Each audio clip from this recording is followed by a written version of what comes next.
We welcome you back to Moody Park. Game number 2 of the doubleheader officially underway as that first pitch is blooped into center field. It falls for a base hit. And Tom Radican, who had a home run in game number 1, now at the top of the order, goes after the first pitch from Eric Syke, the righty on the mound in game 2 for the Kings. And he's on with a leadoff base hit. And Joe Spacavento, who also had a productive game 1 with 2 doubles, elevated to the second spot of the order. Now the DH. He hits second.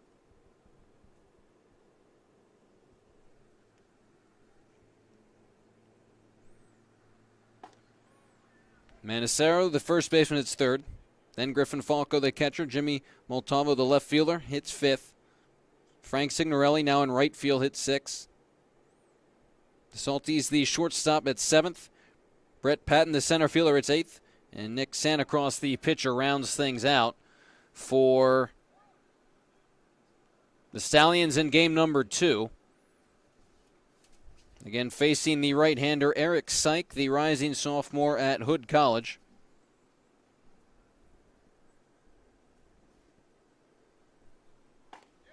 That 1-1 pitch is in there. Make it a 1-2 pitch that's in there, so a called strike 3. And Spacavento's down looking, out number 1 for Eric Syke here in the top of the first. It's Manacero who's moved down from first to third in the order. Stallions making changes to the heart of the order, which was their most productive part. Radigan and Spacavento accounting for 3 of the team's hits in game 1.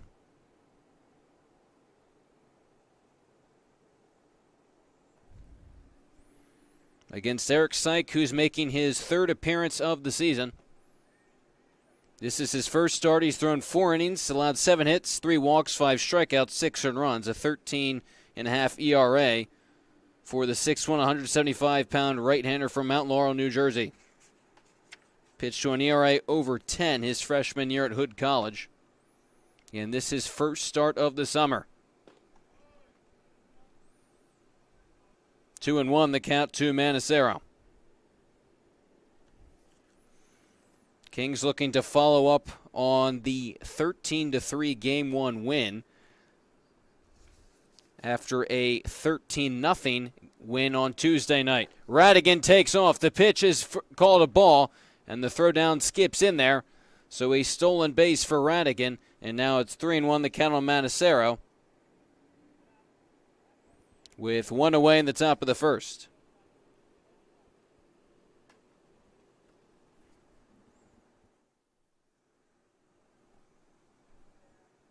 Griffin Falco in there as the catcher hitting cleanup. He waits on deck. Manacero, the first baseman, waits on a 3-1 pitch and takes high and tight for ball number 4. We take a look at the Kings defense behind Syke. It's Jarrow, Stemhagen, Charvalho left to right. Along the infield, it is Menino, Sestowicki, Stikowski, and Aiden Quinn, third to first. And Connor Wood does the catching in game number 2 for Eric Syke. First and second, only 1 away for Griffin Falco.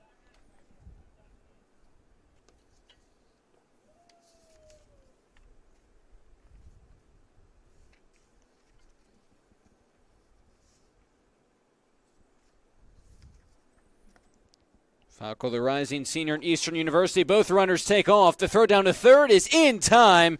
And cut down trying to steal is Radigan. Moving up to second is Manacero. But now there's a runner on second with 2 away on a great throw by Connor Wood behind home plate.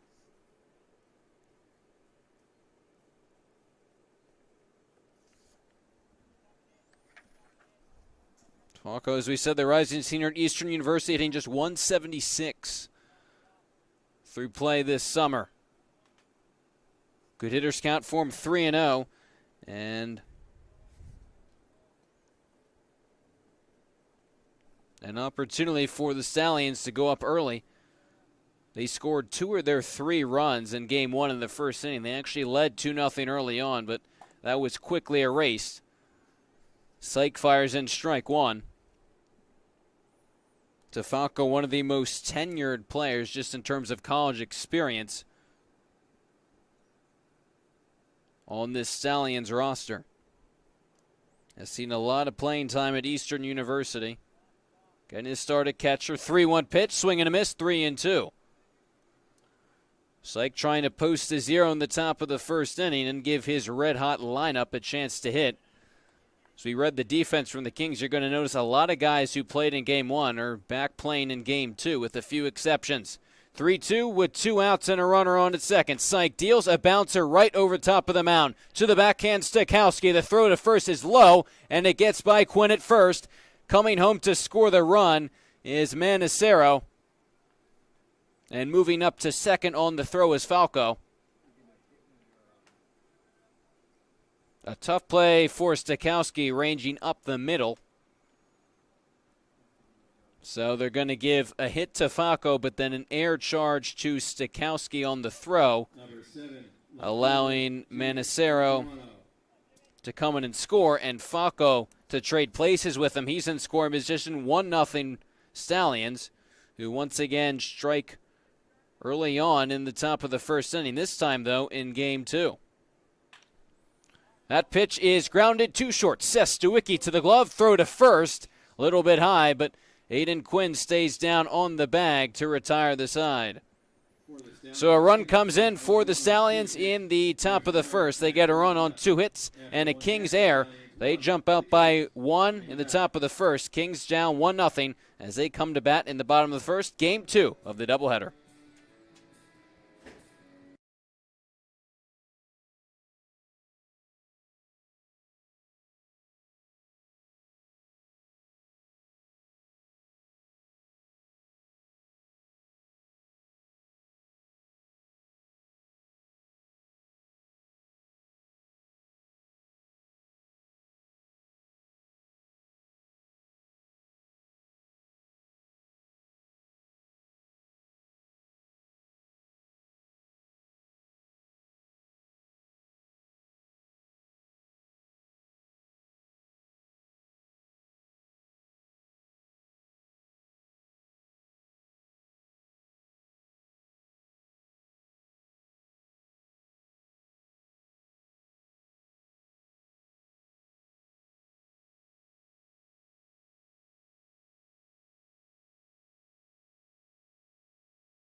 Number 4, Mike Charavallo. Kings come to bat in the bottom half of the first inning with Mike Charavallo stepping into the box. The first 3 hitters for the Kings in Game 2, a carbon copy of their first 3 hitters in Game 1, Charavallo, Menino, and Jaros. Facing Nick Santacross, second straight game of this doubleheader where the Stallions pitcher is also hitting in the lineup.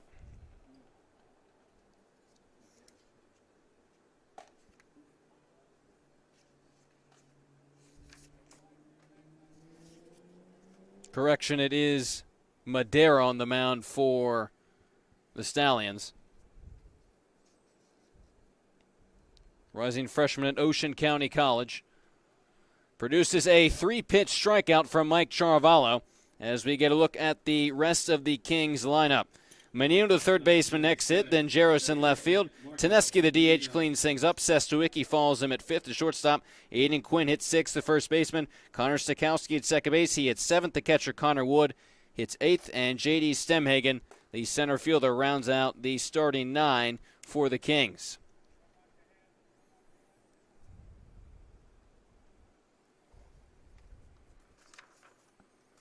Menino, an exceptional game one. He's jammed here, pops it foul, and into foul territory.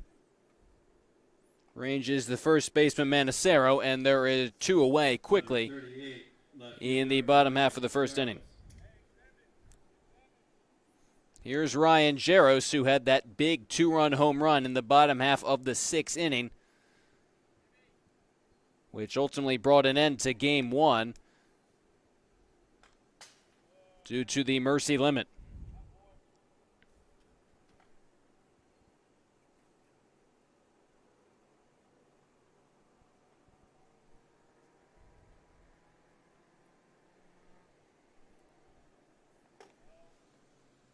Jaros continues to swing a hot bat. He finished game one 2 for 4. The homer and the double, scored 2 runs. Moving from third base to left field in game 2 of the doubleheader. That pitch is smoked up the middle, and Jaros has a 2-out base hit.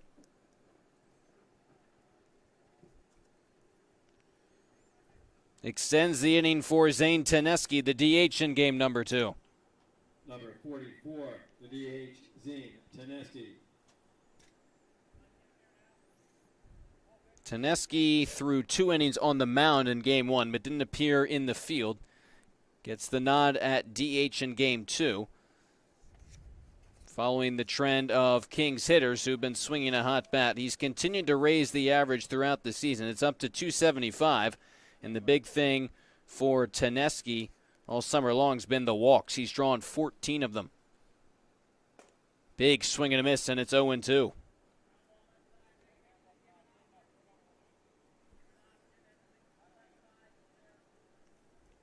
Trying to extend the inning for Sestuicki after the 2-out base hit by Ryan Jaros. That pitch is chopped to second. They'll go the easy way to short, and stepping on the bag is DeSaltz to end inning number 1. Kingstrand, the 2-out base hit, don't bring any across. At the conclusion of the first inning, they trail the Stallions 1-0.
Frank Signorelli begins the top of the second. 1-0 Stallions lead after a 1-run first inning. Signorelli moving from the infield to the outfield in game number 2. Got the start at shortstop in game 1, now playing right field. for the Stallions, who look to snap this 4-game losing streak. Eric Syke back to work. Fires high, 1-1.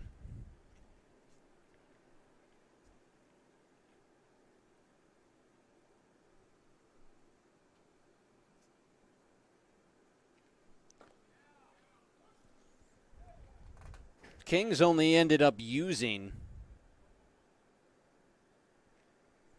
2 pitchers on the mound in game 1.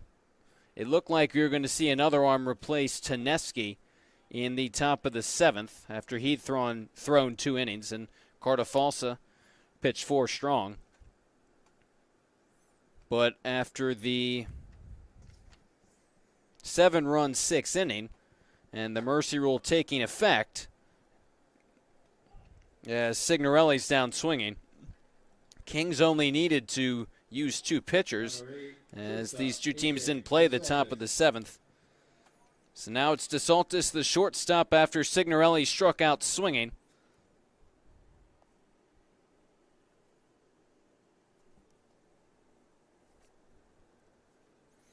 DeSaltis, the rising junior at Franklin and Marshall College. Again, one of the upperclassmen on this Stallions team. Hitting just 200. 4 hits, 20 at-bats, a homer, 4 RBIs. A mile-high pop-up into foul territory. 2 Kings converging, and tracking that one down is Connor Wood behind the plate. On the run, making the catch, avoiding Aiden Quinn, setting down DeSaltis for out number 2. What a play by Connor Wood.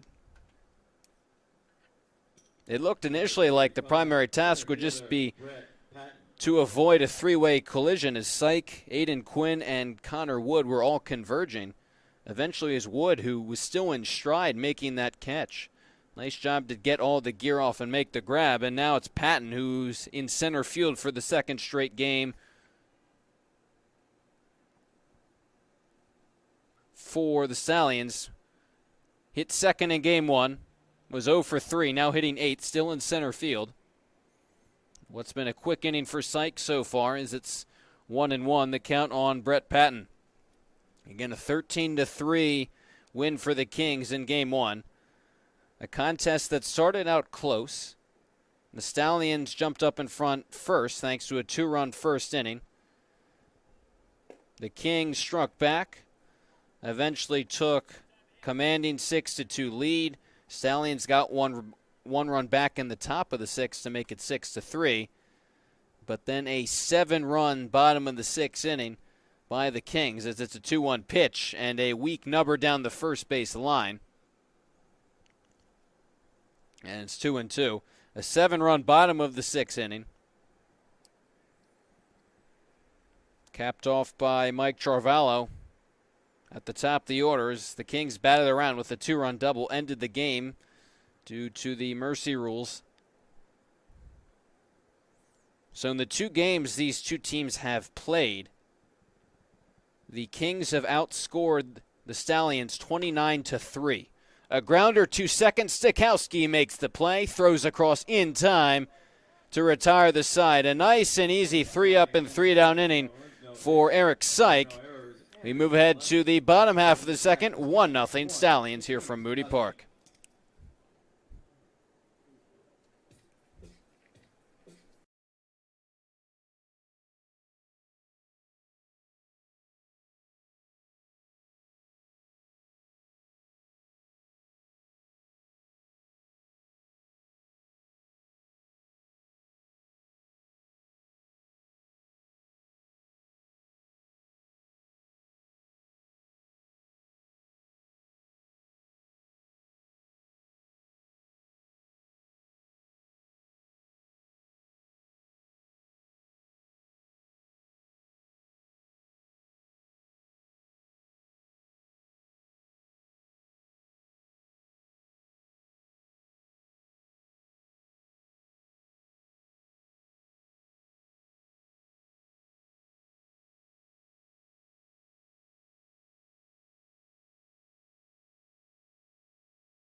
14, Justin Sestawicki.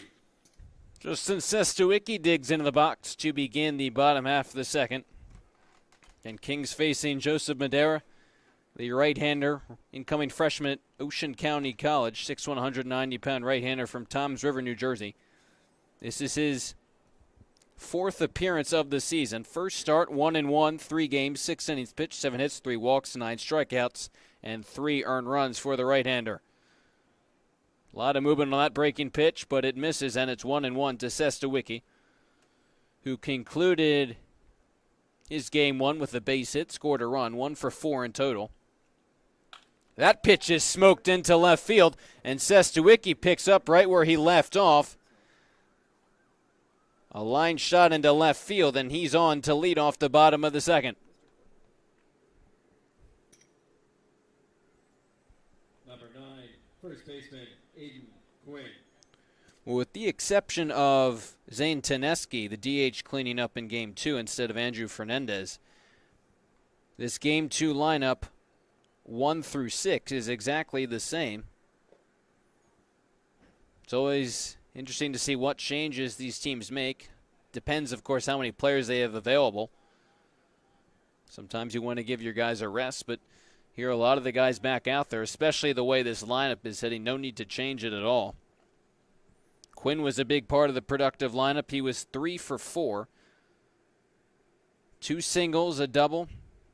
He drove in 3 runs and scored another as they'll check in on Sestawicki again. Another thing that Quinn brings, in addition to his bat, is the fact that he is a lefty in the batter's box. Only lefty for the Kings in Game 1 in the order. Only lefty in Game 2 as he grounds that one through the right side for a base hit. Sestawicki holds up at second. Back-to-back singles for the Kings start the bottom half of the second. Could be something brewing now for Connor Stakowski.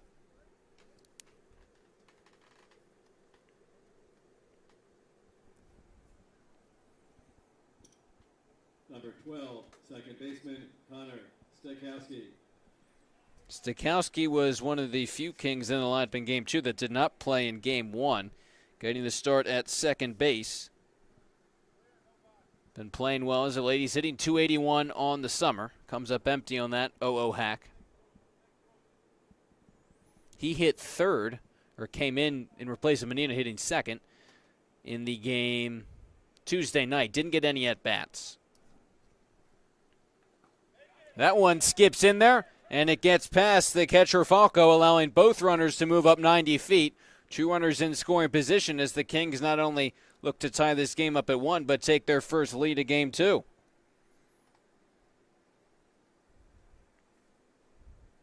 Stakowski, 9 hits, 32 at-bats, 2 doubles, a triple, 5 walks, driven in 5. He struck out 10 times, again hitting .281.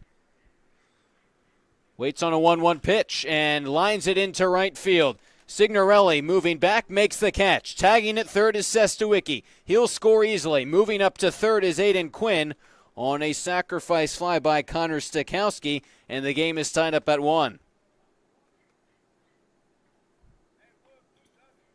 Number 87, the catcher, Connor Wood. And here's Connor Wood replacing Will Wander behind the plate in Game 2. In terms of the Kings' 3 catchers, as the Stallions bring the infield in right away with now a runner on third and the game tied up at 1. First pitch is in the dirt, ball 1.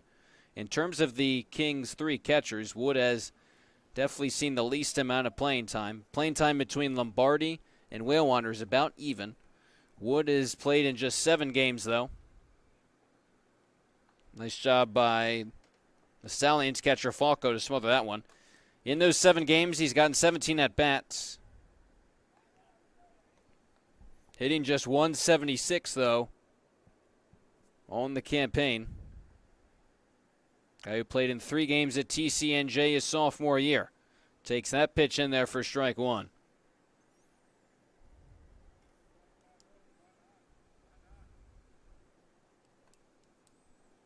Quinn on at third. He singled. That pitch is grounded through the left side for a base hit. Quinn jogs home to score, a base hit for Connor Wood. And the Kings grab their first lead of game 2. It's 2-1. Number 19, center fielder, J.D. That ball not hit particularly hard, but placed perfectly in between the third baseman Radican and the shortstop DeSalts. And now it's J.D. Stemhagen rounding out the order for the Kings. Stemhagen at 290. That average has dropped down a little bit, but still a very good summer so far for him. 4 doubles. He's driven in 3, walked 12 times, with Wood on at first. Claps at foul. The crazy thing about Stemhagen is that during the time in which the Kings were 1-8, Stemhagen was one of their best hitters, consistently hit at the top of the order. First, cleanup third, second, but now moved all the way down to 9th because just about everyone else in the order is hot. And although he's still swinging a relatively hot bat, it pales in comparison to how well the rest of the hitters in the Kings lineup are swinging it. So a guy who's hit 1 through 4 consistently, now hitting 9th, the center fielder in game 2 of the doubleheader. Waits on a 2-1 pitch and takes it upstairs. Now 3-1 to Stemhagen. Charvallo in the top of the order wait on deck for the Kings, who've already posted 2 runs in the bottom of the second with 1 away and a runner on at first. 3-1 to Stemhagen. A high bouncer to the left side. It's the shortstop DeSalts taking it, trying to fire across, not in time, as Stemhagen legs out an infield single. 4th hit of the inning for the Kings, and now there's 2 on for Charvallo. Thought maybe that Radigan would charge in front and try and make that play. But once DeSalts wait on that high hop, very tough to get the speedy Stemhagen. 5 hits through 2 innings for the Kings, 4 here in the second. Charvallo a big swing. He struck out in the first, and it's 0-1. Charvallo was 1 for 3 in game 1. A single, a walked, and then 2 fielder's choices. The spark plug at the top of the order for the Kings. The team's leader in average, stolen bases. And a guy who's really ignited the rest of the order, it seems like. He's been swinging a hot bat all summer, even before the rest of the lineup followed suit. Gets a piece of that one. It's still 0-2. Charvallo also leads this team at the top of the order in home runs with 3. He had the lead in RBIs until Jaros passed him. Comes up empty on that hack, and for the second time in as many at-bats, Charvallo set down on strikes, and there's 2 away Number 27, in the second. Marco Menino.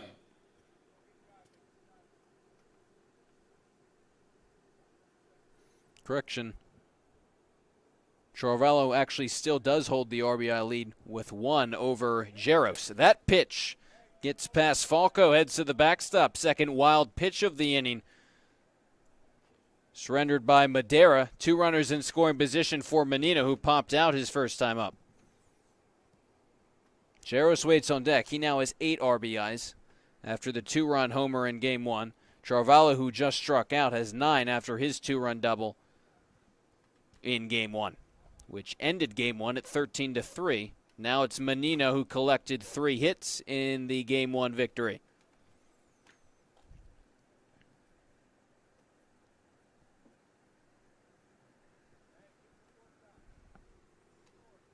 Menino moves over from second to third here for game 2 and produces a weak grounder to short. Nice job to glove it by DeSalts. Throw wide of the bag, but a nice job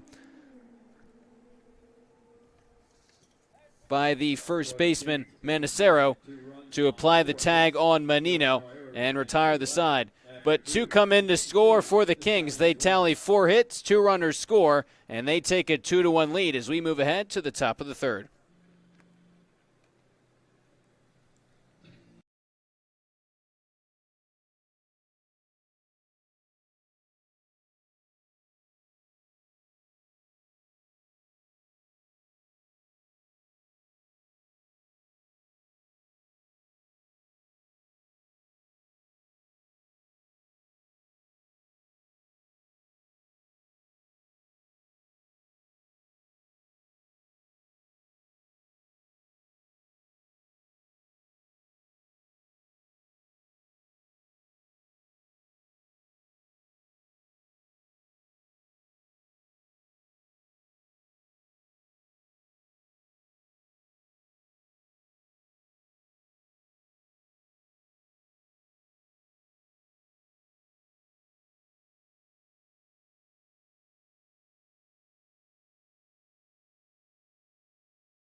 Number 29, Nick Santa Claus.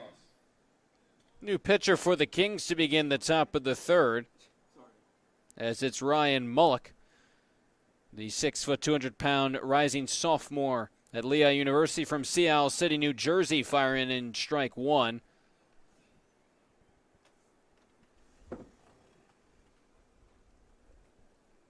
As he begins his outing out of the bullpen.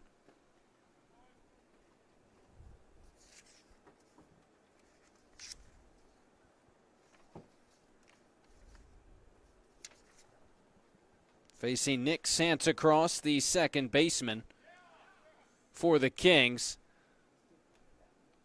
Thought it was strike three, and now it's 1-2 on Santacross. 9-1-2 for the Stallions, who now trail by a run here in the top of the third. That 1-2 pitch misses badly, and it's 2-2. Mullock, making his fourth appearance of the summer, has appeared both as a starter and as a reliever. 3 games, one of those was as a start, as it's now 3-2 on Santacross. Mullock's thrown 6 innings, allowed 11 hits, 4 walks, 5 strikeouts, 5 earned runs, a 7.50 ERA. Full count pitch. Fires low, and it's a leadoff walk for Nick Santacross, which brings up the top of the order in Tom Radigan, who singled to begin the game back in the first. Radigan and Spacavento, 2 dangerous players at the top of the Stallions order. Hit third and fourth in game one, first and second in game two. Again, facing Ryan Mullock, who appeared in a handful of games at Lehigh in his freshman campaign. Santacross dies back safely at first. Mullock appeared in 3 games at Lehigh, just 2 1/3 innings pitched, 3 walks, 5 hits, allowed an earned run. It's a limited sample size, his freshman campaign with the Mountain Hawks. He's one of the guys that the Kings have kind of used both as a starter and a reliever. Not a ton of guys, and you'll see this across just about all the squads in the ACBL, that are consistently just starters or consistently just relievers. It's going to vary game to game. A few guys like Anthony Anzaldi have only exclusively started for the Kings, but typically it varies. We saw that with Syke getting the start. Big swing and a miss, 1-2 on Radigan. Eric Syke, though, technically more of a reliever, getting the start, but he only pitched 2 innings. That was according to the plan. A guy who typically throws short innings, so a reliever who started. Throws 2 innings, allows a run, and yields to Mullock. Runner takes off for second as that pitch is looped into center field. Coming on is Stemhagen, and he can't make the catch.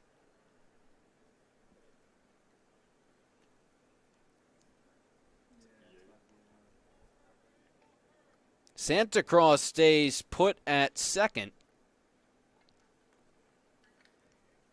An error on Stemhagen. The Kings didn't have any errors in game one, but now have 2 through 2+ innings here in game 2. It looked like Stemhagen had gotten there, a long run. It looked like he'd gotten there, and if he had made that catch, Santacross was all the way down at second because he was stealing, so it would have been a good chance to double him off at first. Instead, though, everyone's safe, and there's runners on first and second, no one out for Spacavento, who struck out looking his first time up back in the first inning.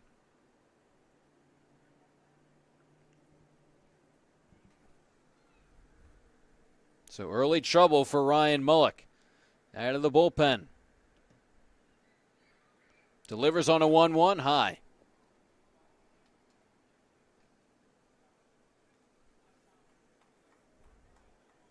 And the Kings have plenty of arms that they have available.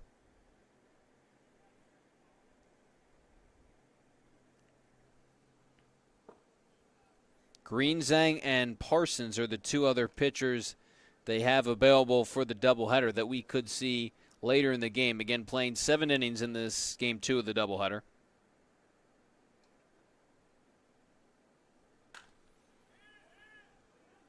A high fly into right field. Charlovato makes the grab. Tagging in, heading to third, but then thinking better of it was Santa Claus, as Charlovato fired in a missile from right field. So out number one here in the third inning. Still runners at first and second now for Manacero.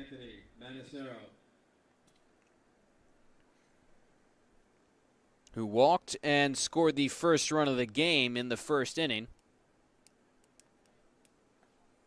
The first baseman in game two of the doubleheader.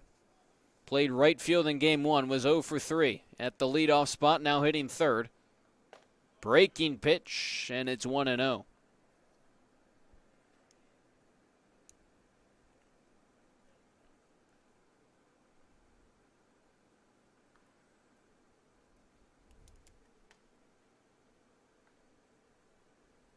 That pitch is slapped into left field. Jaros after it, and he makes the catch. Runner was way off at second. The throw behind him at second is over Stokowski. Backing it up is Quinn. So hustling back into the bag at second is Santa Claus. So Manacero's retired, and there's 2 away now.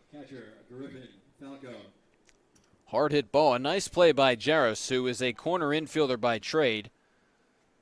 Played a good amount of left field earlier in the season, and as the Kings have gotten more players, as their summers progressed, has played much more third base, where he's much more comfortable.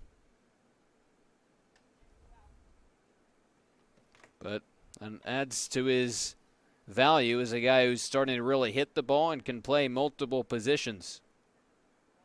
1-0 pitch to Falco, who singled and then advanced on an error in the first inning. Started 29 games as a catcher at Eastern University this past spring. Tallied 22 hits, 5 home runs, a career high, and 18 RBIs. Led the Eagles in doubles and home runs. Third in RBIs. Waits on a 1-1. Swings and misses, and it's 1-2. So an opportunity for Mullock, who saw 2 runners reach with no one out after a walk and an error. Has retired the 2 since, and now it's 1-2 with 2 away to Falco. Runners take off as Falco cuts and misses. Mullock into and out of trouble. Strikes out the Stallions catcher to bring an end to the top of the third. 2 runners reach for the Stallions, but they can't bring them home. They trailed 2-1 against the Kings in game 2 of the doubleheader. Bottom half of the third coming up.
The Stallions make a pitching change of their own here in the bottom of the third.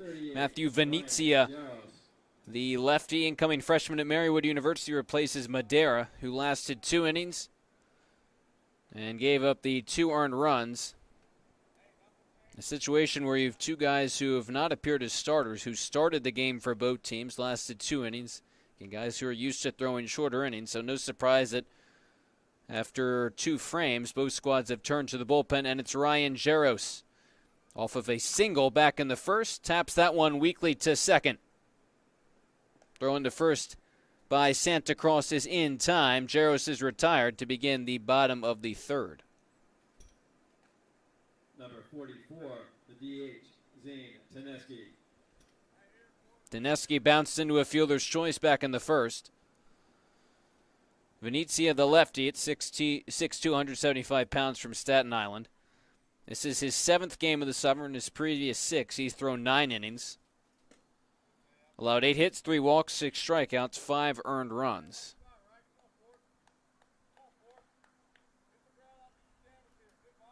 Facing the powerful righty Zane Teneski.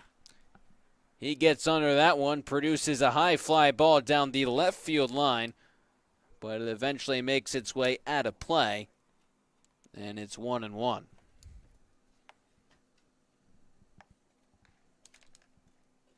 The nice thing about some of the bigger bats starting to produce for the Kings is that it's been extra bases too.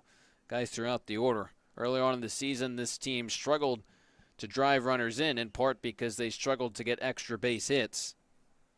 That has changed drastically.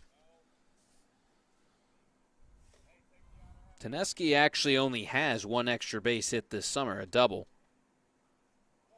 But between base hits and walks, he's reached base many times, hitting .275 coming into play and heading the count 3-1. And he's a guy who, even when he was struggling, they kept him in the middle of the order consistently, and he's returned the favor now, starting to hit better and better. Green light on 3-1 and a pop fly out of play.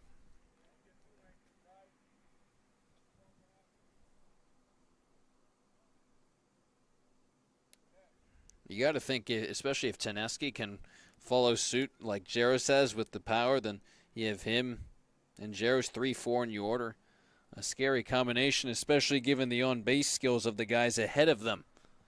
3-2 pitch outside. Teneski draws his 15th walk of the year, and he's on with 1 away for Sestawicki. Shortstop, Justin Sestawicki. Who could be a weapon for the Kings, now hitting 5th.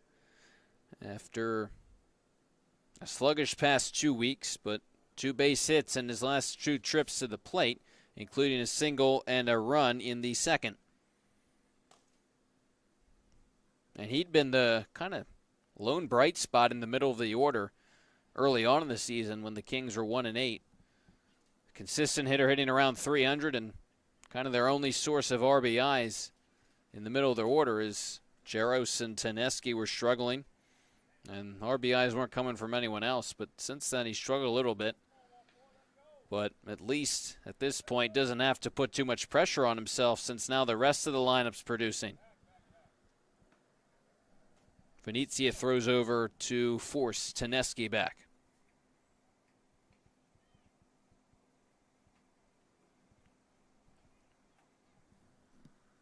2-0 to Sestawicki, make it 3-0. To the Kings shortstop, Aiden Quinn, who also singled and scored a run in the second, is the man on deck. A very confident South Jersey Kings offense right now. Sestawicki taking on 3-0 and drawing a walk. Back-to-back walks with 1 away set up a situation for Aiden Quinn, which he excelled at in Game 1, driving in runs. Part of a 3-hit Game 1 performance.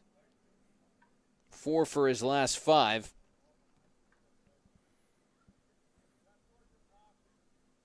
And he's a guy, at least right now, as it's lefty on lefty. And he smokes that one into right field for a base hit. Teneski getting the wave around third. The throw to the plate is not going to be in time. Heading up to third is Sestawicki. It's an RBI single by Aiden Quinn, who continues to churn in the base hits. It's now 3-1 Kings. baseman, Connor Stakowski. Now the 4th RBI for Aiden Quinn, 3 in game 1. His first of game 2, his second hit. And now it's runners on the corners for Stakowski, who produced a sacrifice fly in the second. Corner infielders are in. The shortstop desalt's kind of halfway. The first baseman, Manacera, is holding Quinn on. And third baseman, Radigan, right in front of, or I should say behind, the infield grass. Again, the Kings lineup producing hits and walks and attacking Venezia early. Good block by Falco behind the plate. And Venezia, his first inning of work out of the bullpen. Replacing Madera after 2 innings.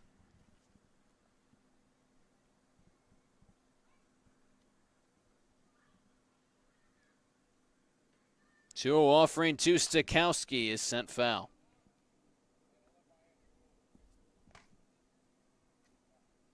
Again, as we said in game 1, the pitching has been the issue for the Stallions. They only scored 3 runs in game 1, but when you're surrendering 29 runs through 2 games, not including game 2, I mean, that's something that you're never really going to win a lot of games with. A shallow fly into right field down the line. That ball's going to fall, and it's going to be a fair ball as it hits off the line. Sestuicki scores easily. Moving up to third is Aiden Quinn. Stakowski gets a single out of it, an RBI single, and it's 4-1 Kings. A mound visit upcoming for the Stallions.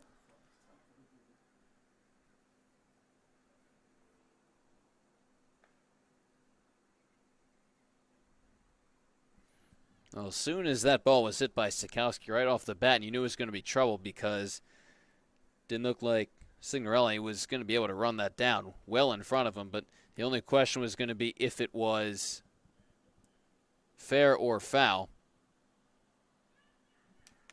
Landing just about right on the line. To produce a run, 4 runs. Now for the Kings, 2 in the second, 2 in the third, and there's still runners on the corners with only 1 away after the mound visit. Venezia in trouble in his first inning of work. Wood a ground ball base hit into left field in the second inning. Drove in the Kings' second run at the time. The third baseman again, Radigan, is in. They're holding Stakowski on at first as he takes off and won't draw a throw as that pitch was in the dirt. So Stakowski in scoring position as well for Connor Wood. And now the rest of the infield will join Radigan on the infield grass. No choice right now. Trailing 4-1. It's been all Kings through the first 2.5 games of this series. Big swing and a miss. It's 1-1. Trying to win their 10th straight after a 1-8 start. They sit at 10-8 now after 9 straight victories. Stakowski, a grounder, gloved there by Radigan. Looks the runner back, fires across in time to retire Wood. Big out number 2. Nice play by Radigan. And now it's up to J.D. Stemhagen with 2 away in the last of the third. Number 19, center fielder J.D. Stemhagen. A base hit for Stemhagen in the second inning. 2 runners in scoring position. A base hit would likely score 2.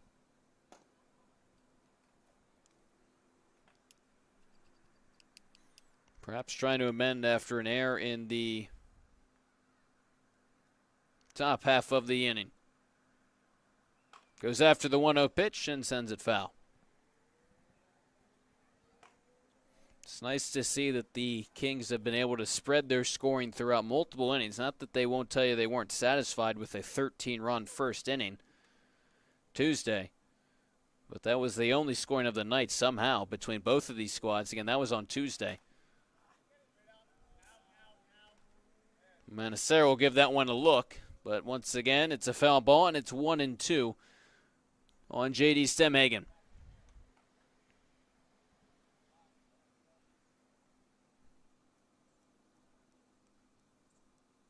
Two already in the last of the third, 2 on, and 2 away for Stemhagen, behind in the count 1-2. Venezia in his first inning of work fires home and misses high and away.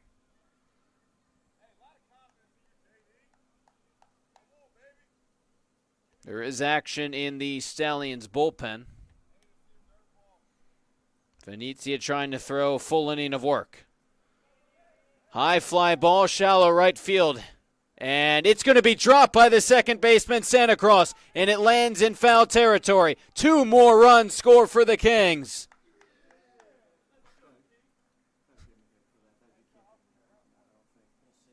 Quinn and Stokowski both come across to score.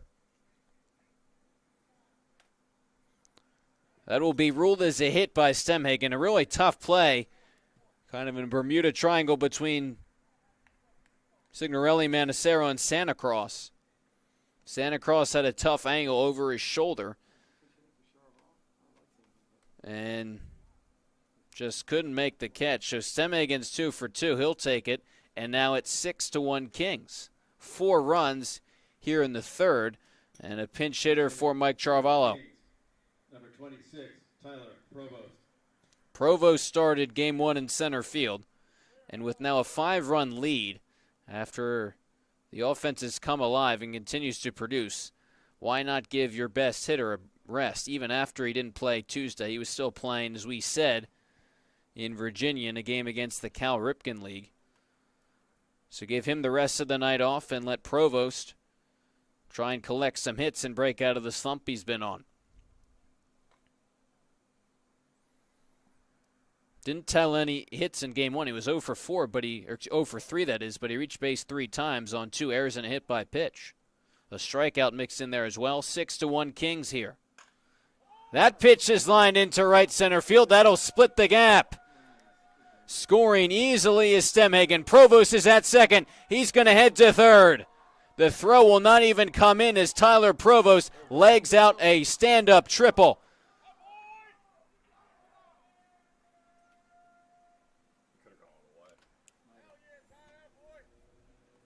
As soon as that ball was hit, you knew immediately it was going to split the outfielders. And it rolled all the way to the wall. Number 27, third baseman Marco Menino. Provost with good speed, legging out the triple, scoring another run, and it is 7-1 Kings.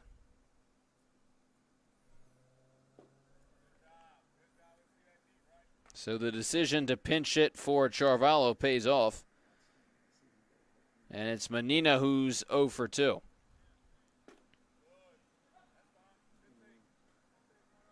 Great to see Provost getting a hold of that pitch. Perfect placement. A guy, as we said, has struggled, but a big hit there on the triple. 1-1. Make it 2-1 now.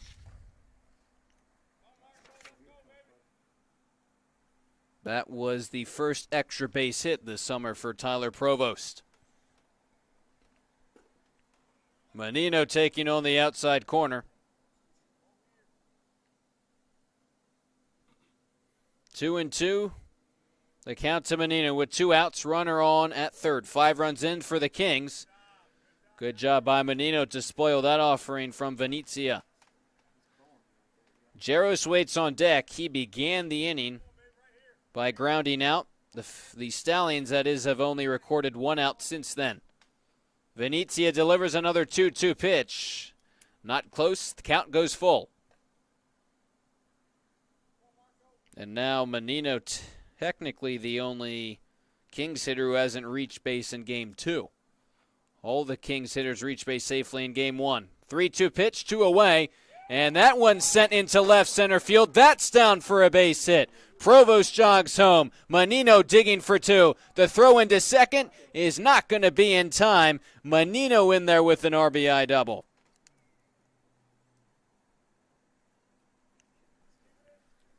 I mean, you cannot really put into words how hot this Kings offense is right now. They scored 13 runs, Left fielder Ryan Jaros. all in one inning on Tuesday. They scored 13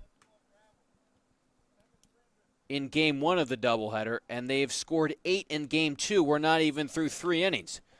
Jaros into the right center field gap. That'll split the outfielders.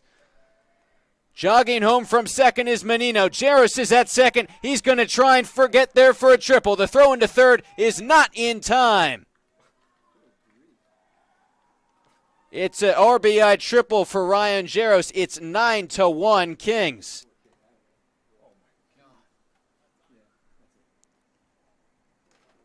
The Kings have batted around and have plated their 9th run of the night, 7 of them here in the third. We'll see if that's it for Venezia.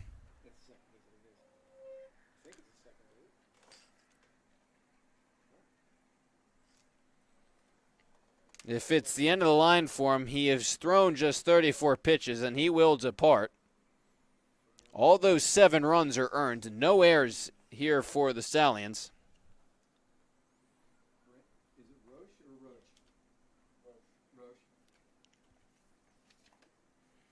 So through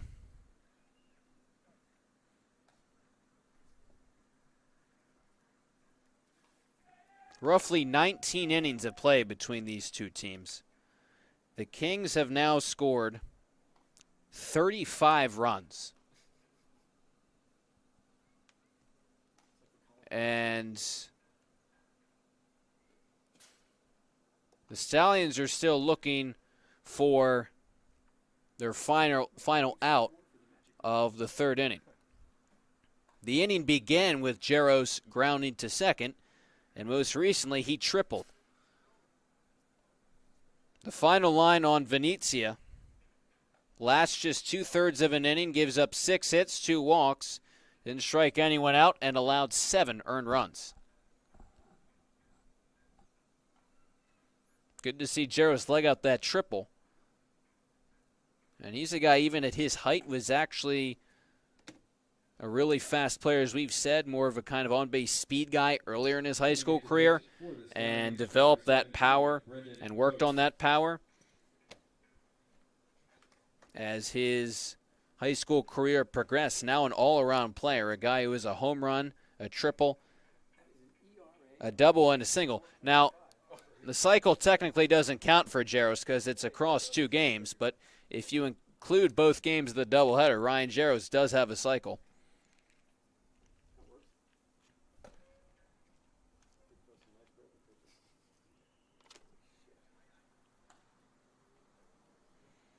After the performance by Venezia, his ERA up to just shy of 95. A rough appearance out of the bullpen for him.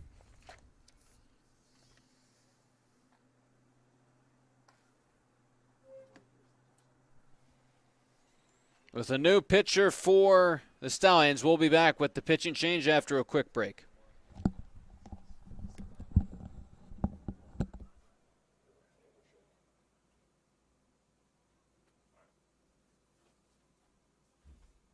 What's the pitcher's name?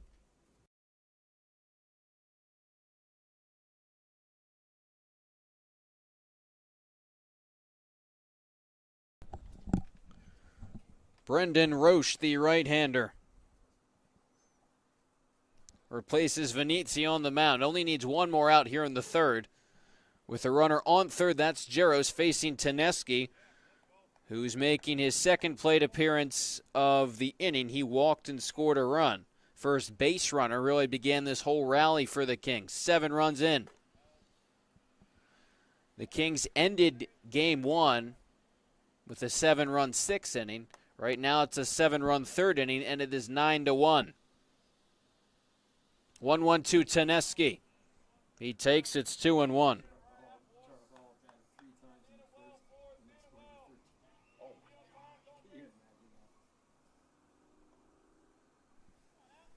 Brendan Roche, the new pitcher, the right-hander, produces a swing and a miss from Teneski.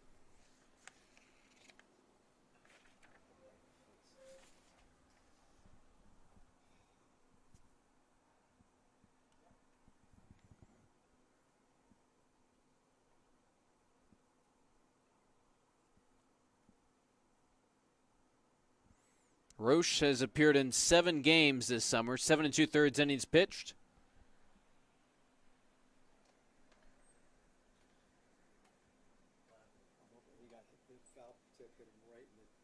As we have a stoppage of play, Taneski, who got a piece of that foul ball, tipped it. It hit off of the home plate umpire, and that's why play is stopped.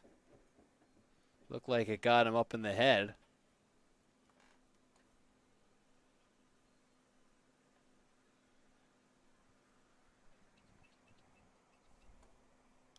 Certainly hope he's all right. Play is stopped. We'll be back when it gets back underway here at Moody Park. 9-1 Kings, Game 2 of the doubleheader.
Back under play here in the bottom half of the third after the home plate umpire was hit by a foul ball by Taneski.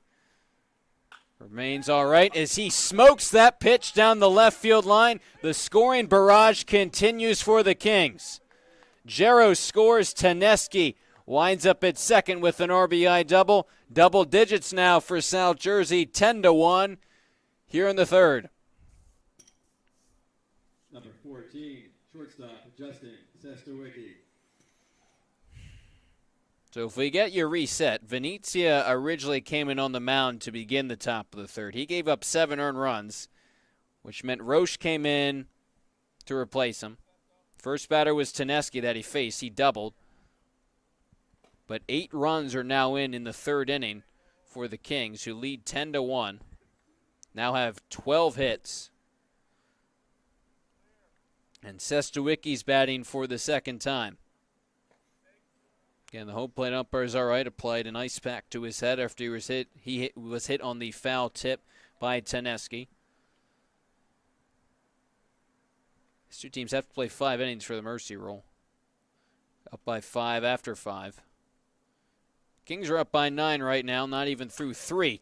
Sestawicki, a ground ball base hit up the middle. They're going to try it with Teneski. He rounds third. The throw to the plate is offline. Sestawicki's darting down to second. The throw there is offline. He moves up 90 feet, make it 11-1.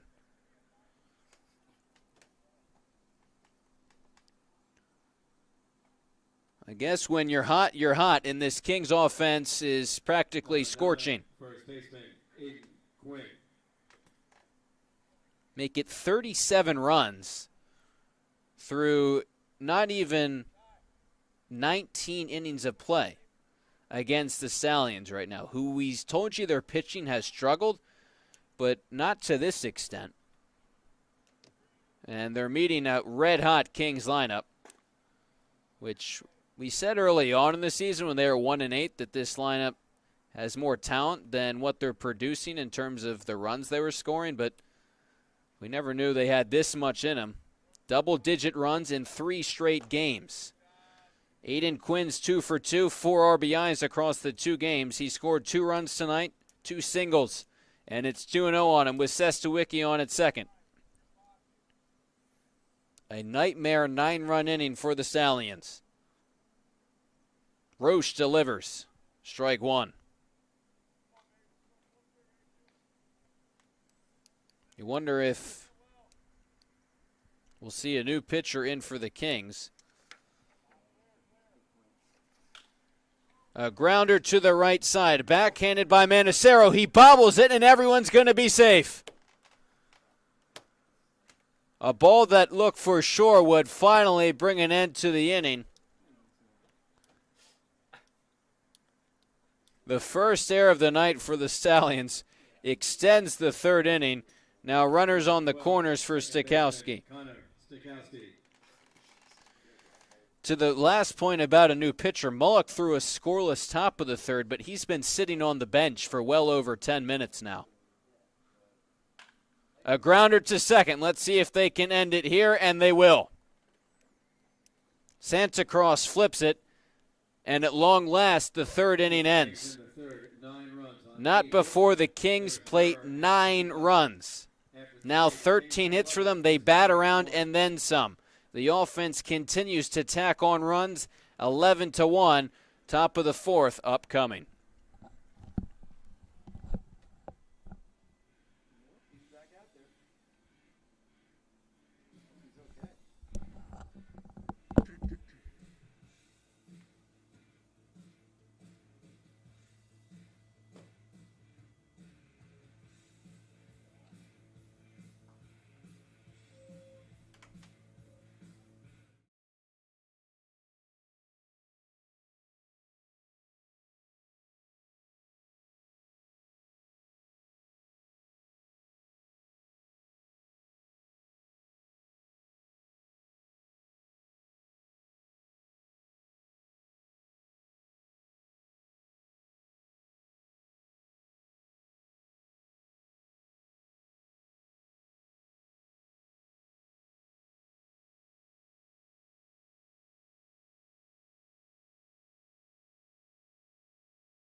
Time from now.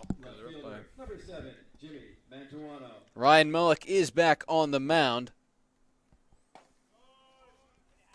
Montano, the left fielder, hitting here in the top of the 4th. And we were speculating as to whether or not we'd see Mullock back out there. As that pitch is lined right at Stakowski, who makes the grab for out number 1 here in the 4th. Because with the 9-run 3rd inning, the pitching change plus the injury timeout, or delay I should say, Mullock was sitting on the bench for a long time, close to 20 minutes likely. Not sure if he was able to throw it all, but You want to make sure his arm is still good enough to throw. He is back out there on the mound after a scoreless third, his second inning of relief. And dealing on 1-1 to Signorelli. So it's 11-1 Kings. Despite the fact that they lead by double digits, the rules state that the teams have to play 5 innings for the mercy rule to be in effect. The mercy rule is enacted in Game 1 in the 6th inning after Charvala with the 2-run double. 2-2 to Signorelli. And the minimum the Kings have to be up after 5 innings is 5 runs. So in a very good spot right now, could possibly end this game early as well. Signorelli stays alive. And even though it's just 3 games, but in the larger picture, it's quite possibly 10 games, 10 in a row. And the Kings playing perhaps their best 3 in that 10-game win streak, their past 3 games. Another 2-2 pitch, half-hearted swing. They appeal, he did not go. So 3-2 to Signorelli, who struck out swinging back in the 2nd, which feels like a lifetime ago. That 3-2 pitch is in there for a called strike 3.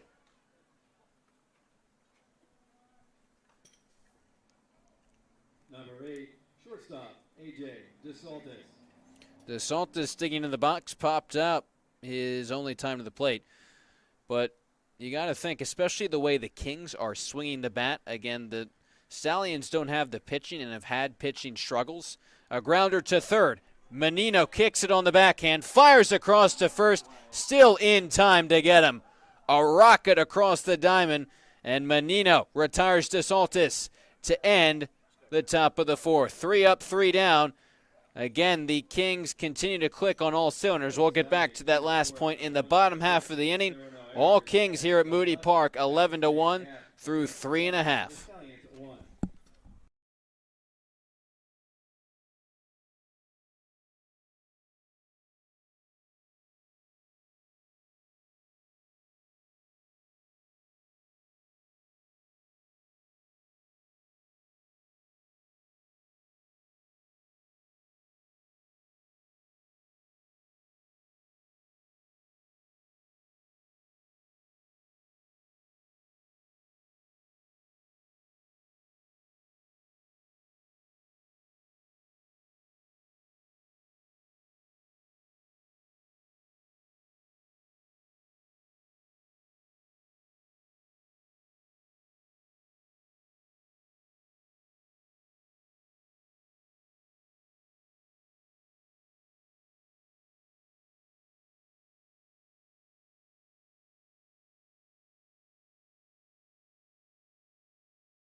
The catcher, number 87, Connor Wood. Brendan Roche back out there for the bottom half of the 4th. 8-9-1 for the Kings, who lead 11-1 after a 9-run 3rd inning.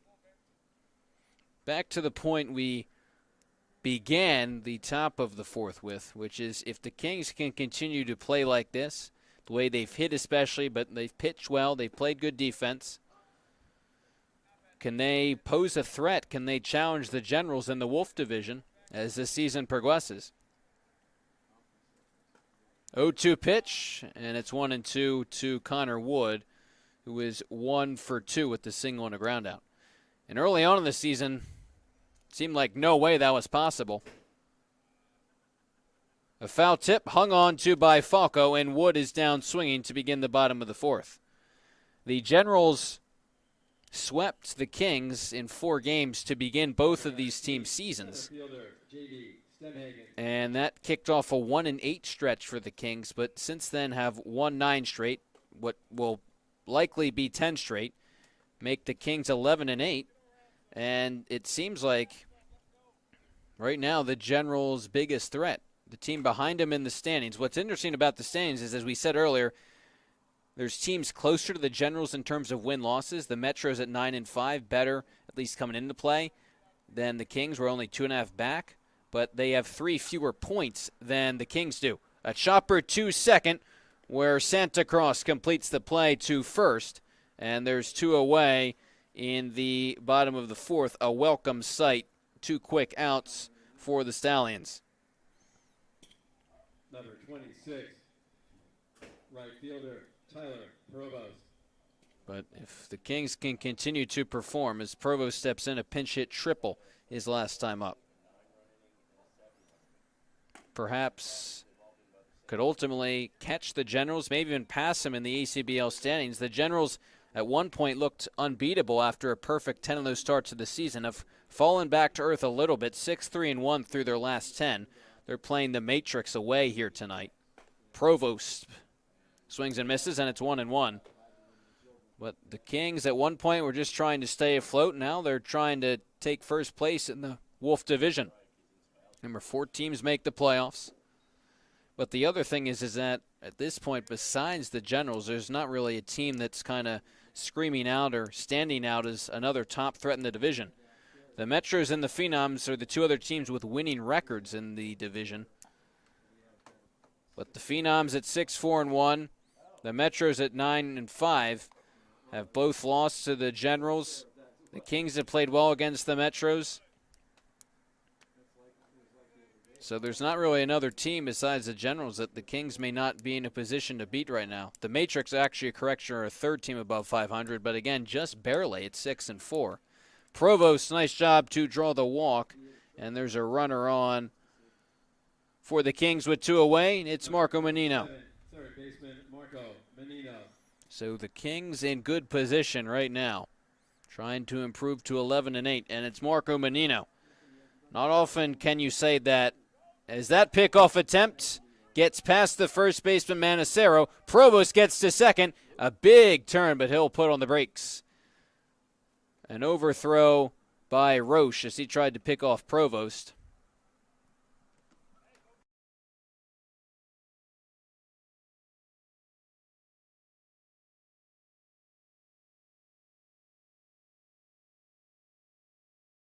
Okay, gotcha.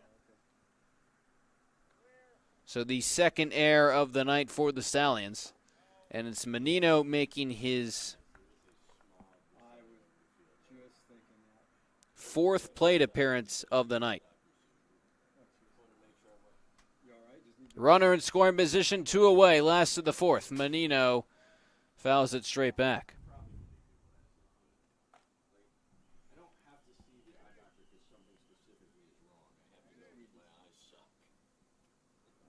Again, this game will likely end after 5 innings due to the mercy rule, but they still do have to play 5 innings.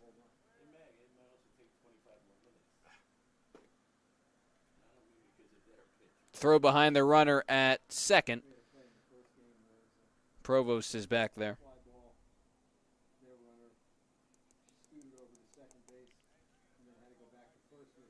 Jaros is on deck. Single and a triple. 1-2 away to Menino. Slapped into right field. It gets into the outfield for a base hit. Provost getting the wave around third. The throw home is well high, and that allows Menino to jog down to second. An RBI base hit. The runs continue to score. It's 12-1.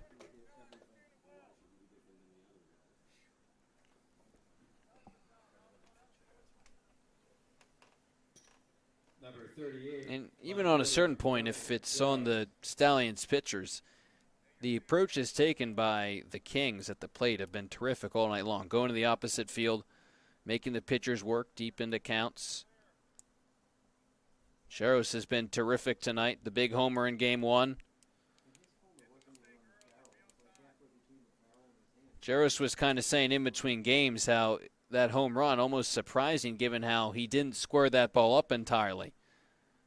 Didn't barrel it up, and it still went well over the left field fence. But he was also saying how he was glad because he scored one up earlier in the season, thought he had a home run, proceeded to bat flip, and the ball ended up hitting the wall. So he was glad at least this time, even though he didn't score one up as much, that he was able to get a home run out of it, his first of the summer.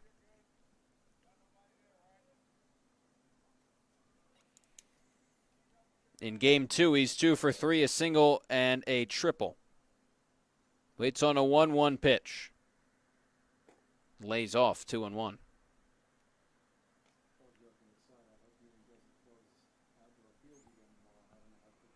We'll likely see a new Kings pitcher in the 5th. I believe Aiden Kim is scheduled to come in, the left-hander.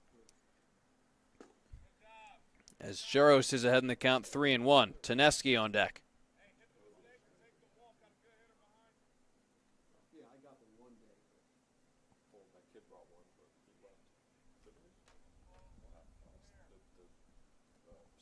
(3-1) bounced foul, and it's 3-2.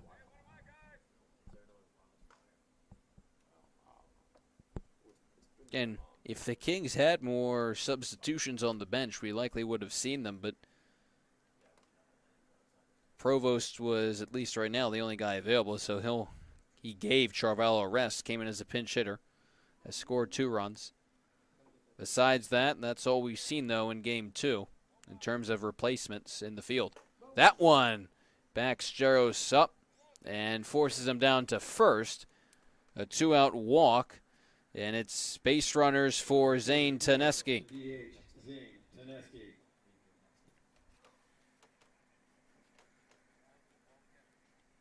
Roche eventually, or should say, coming in relief for Venezia, eventually was able to work his way out of the 3rd inning. He's now at 36 pitches through an inning, trying to complete his first full inning of work. 1-0 to Taneski, big swing and a miss. But hasn't looked terrific since coming in either. This is his 7th game. He's thrown just under 8 innings coming into play, allowed 12 hits, 7 earned runs, 8 walks, 9 strikeouts. So he has struggled, an ERA over 8 coming into the game today. That's only going to elevate after his performance tonight. 2-1 on Taneski with 2 runners on. And the thing is, the inning began, the bottom of the 4th began with 2 outs. Wood struck out, Stemhagen grounded out. Since then, a walk, an error, a base hit, and another walk. 3-1 hack from Taneski yields a swing and miss, and it's a full count. Both of the runners on first and second will be off with the pitch. Menino's on at second, and Jaros is on at first. Menino RBI single, Jaros the walk. 3-2, 2 away, and a run in for the Kings. A chopper down the 3rd baseline that gets out of play. Sestuicki waits on deck. He is 2 for 2. A walk in there as well.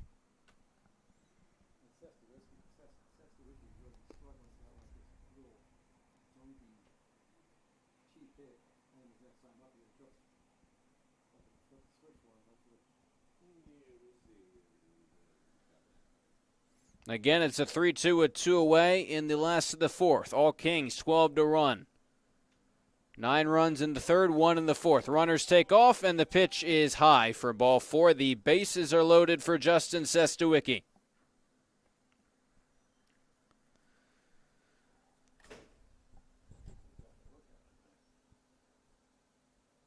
We'll see if that is it for Roche.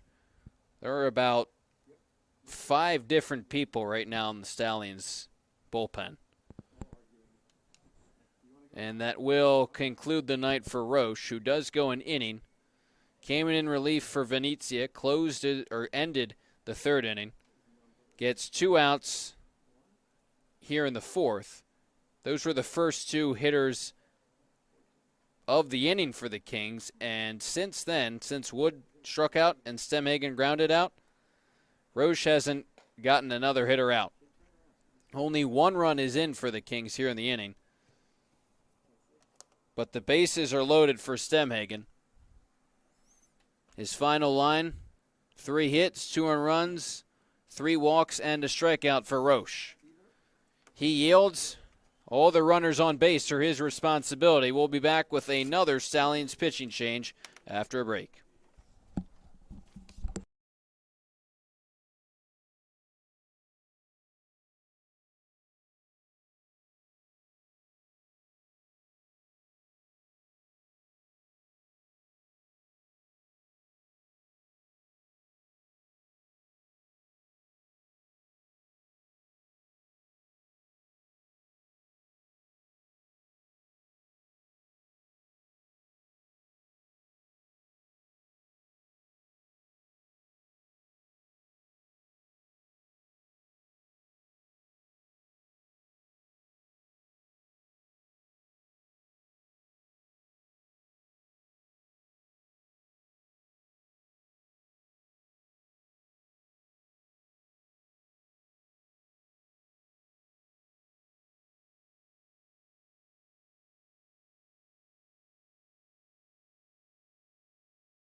Steven Orlando, second left-handed pitcher used by the Stallions here in Game 2, is the new pitcher facing Sestawicki with the bases loaded and 2 away in the 4th.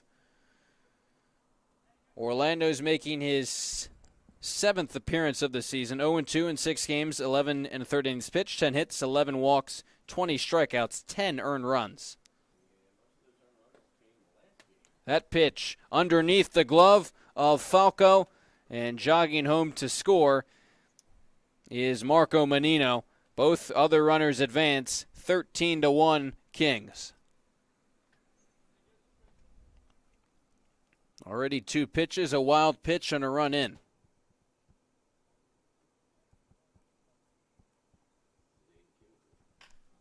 That pitch is lined softly into left field, and it gets down for a base hit. 2 more runs are going to score for the Kings. Jaros from third, Taneski from second. Sestawicki has his 3rd hit of Game 2. It is 15-1 Kings.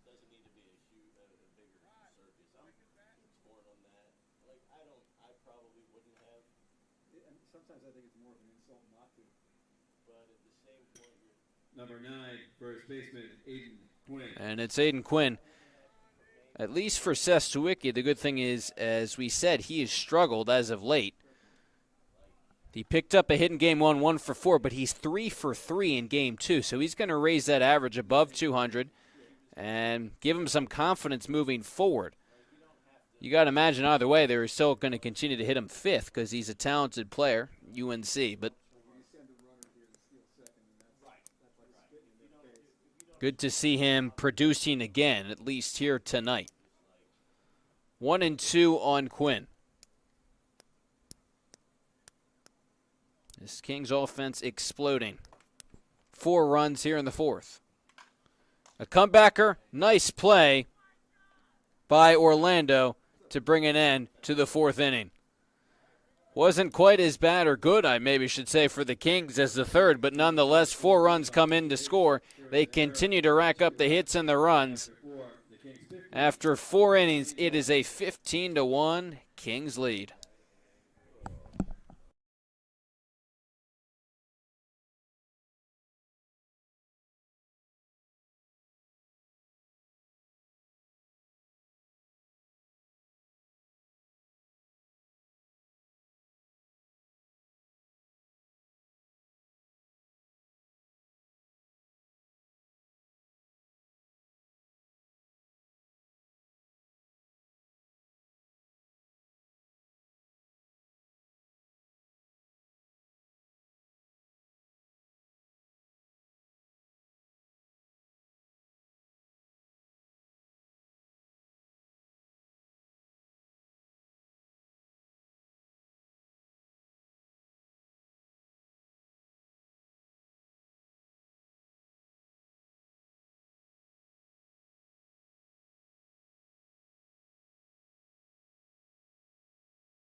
The Kings are 3 outs away from ending Game 2 early, just as they ended Game 1 early. This one potentially over even earlier, though. It's 15-1. Aiden Kim, the new pitcher. All the Kings need are 3 more outs to bring an end to this doubleheader.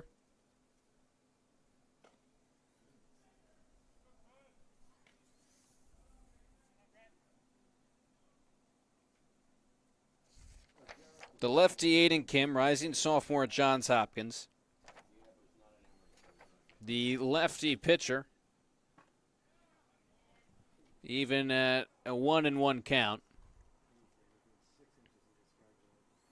Kim's a guy who's appearing in his 3rd game of the summer.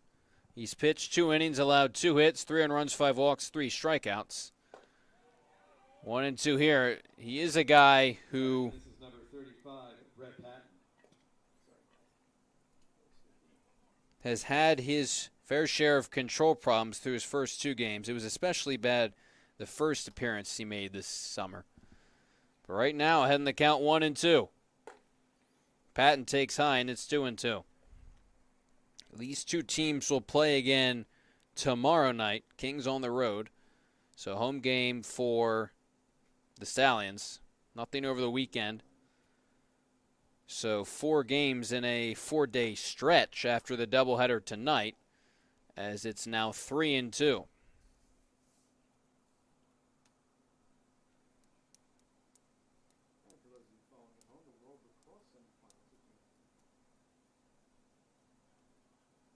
Kim fires, produces a fly ball to center.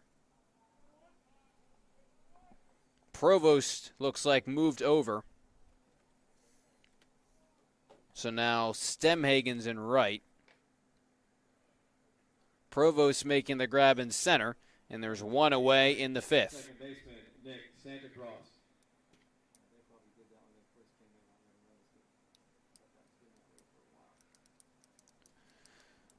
Santa Claus next to hit for the Stallions, who if they lose this game 2, which they're 2 outs away from doing, it will have been their 5th straight loss.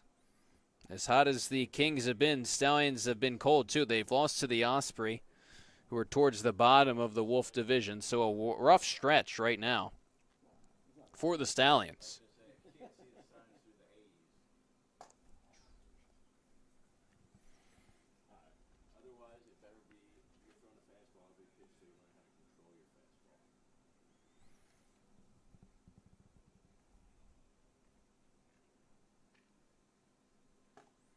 Worth noting, not sure how well you can see it, but some of the haze that we saw a few weeks ago from the Canadian wildfires has moved back in the area.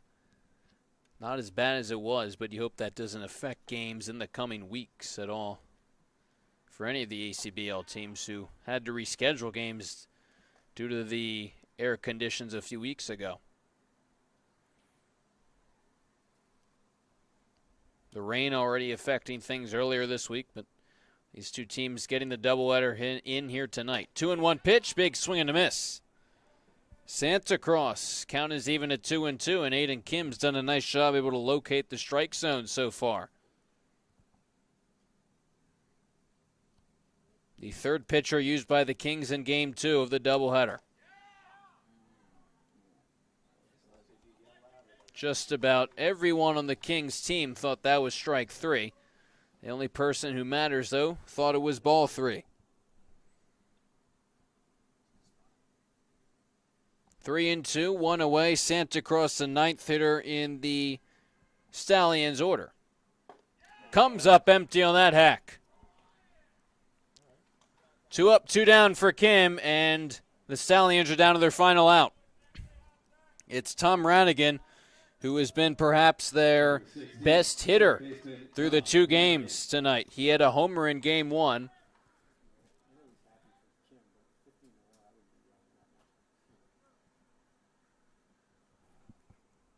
He's reached base 2 times, a single and an error for Radigan at the top of the order in Game 2. Breaking pitch and a beauty, 0-1. A win for the Kings would move them to 11-8 and give them their 10th straight win. The hottest team in the ACBL, now one of the best teams in the ACBL. Firing on all cylinders, led by their offense, which has scored double-digit runs in 3 straight games. 13 on Tuesday, 13 just a little bit ago in Game 1, now 15 in Game 2. The pitching has been solid as well, and the defense better than it was to begin the season. 1-1, 2-1. And the Kings looking to contend here in the Wolf division. Sitting second behind the Generals. Claiming victories in dominant fashion. 2-1 to Radigan. 2-2. The Stallions down to their final strike. Again, this game, if Kim can retire Radigan, will end early after 4.5 innings due to the mercy rule. It's 5 runs after 5. But it's a 14-run cushion for the Kings. It's now 3-2 on Radigan. Spacavento on deck. Despite all these runs, these 2 games ending earlier than you might think, considering all the runs that have scored. 3-2 with 2 away. Kim fires, and they'll do it again as Radigan stays alive. The Stallions will move to 6-12. Again, 5 games ago, they were just 6-7. This would be their 5th straight loss. Trying to avoid it, but they're down by 14. Another 3-2 from Kim. A broken bat, grounder right back to him. Can't make the play. Recovers, throws to first. Low.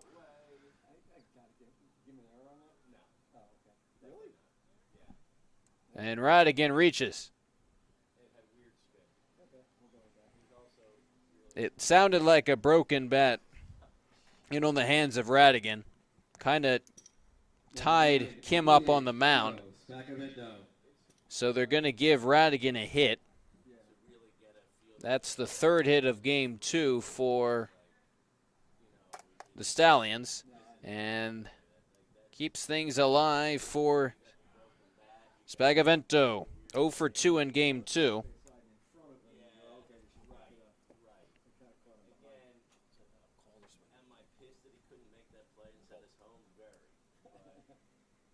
Kim trying to close the door here in the top of the 5th. 0-1 pitch, and it's 0-2 once again. Kings 1 strike away from taking Game 2 of the doubleheader in dominant fashion. A 13-3 win in Game 1. Ended on a Charvalho double. A 7-run 6th inning ended it early. Trying to end Game 2 early and win their 10th straight. 0-2 pitch, swing and a miss! Aiden Kim throws a solid shutdown 5th inning, records the 3 outs, and the Kings have won their 10th straight game. Win both of the games here tonight as part of the doubleheader. The first one 13-3 and now 15-1, enacting the mercy rule over the Stallions, who fall to 6-12, lose their 5th straight. But the Kings are feeling good. After a 1-8 start, they're now 11-8, second in the Wolf division. They've won 10 straight and will be back in action away tomorrow night against the Stallions. We'll be back here at Moody Park tomorrow night for a Generals Matrix doubleheader and what should be a good contest. Until then, it'll wrap it up for us here tonight. Again, the Kings take both games of the doubleheader, 13-3 and 15-1 over the Stallions. Until tomorrow,